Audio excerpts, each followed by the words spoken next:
All right, time again for Smart Money Monday. We've been talking all month about savings. If you missed any of the segments, you can get caught up on our website. Here right now, Reid, main banking center manager for Bank of Hawaii, with some tips on how to save for large purchases. Reid, we'll start with this. Any difference between saving for a large purchase and saving for a rainy day fund?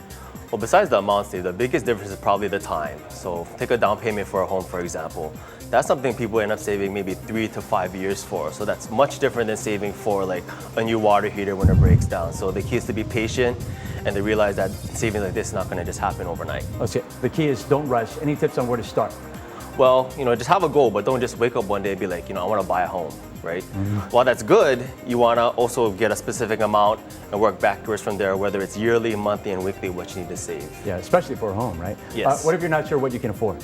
Well, there's so many resources out there online right now. So do your research, kind of get the price that you need, and then break it down monthly and weekly from there. Okay, what if you're already cash strapped?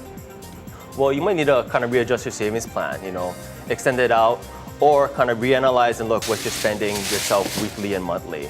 If you can't make a $200 payment, for example, then you might need to reanalyze what you're spending, and also maybe it's time for a career move to increase your monthly intake. Okay, so while you're doing this, should you also continue to save for the rainy day fund? Absolutely. People might think I can only have one savings account, but you might want to put 3 different savings accounts.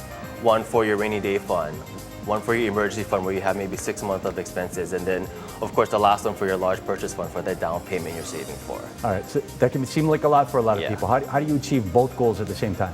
Well, remember, live within your means, and of course the pay yourself first principle is going to be very important. But at the end of the month, if you have $100, for example, you can put maybe $10 to your rainy day, $10 to your emergency, and put the $80 in your large purchase fund. Yeah, but over the course of the year, there's always something that pops up, right? You got to save for gifts and other expenses. How do you manage that in as well? That always happens, but your friends and family should understand that you're saving towards something. And what you can do is plan for those gifts. So look for things on sale, look online, or maybe even draw or make the gift yourself. It might end up having more meaning. Last minute gifts, especially with family, cost more. They should be always understanding. Family, yes. All right. So coming up next week, we're going to talk not just about saving for a big purchase, but also saving for a rainy day fund. For Reid Hinaga, I'm Steve Uehara. Thanks for watching Smart Money Monday.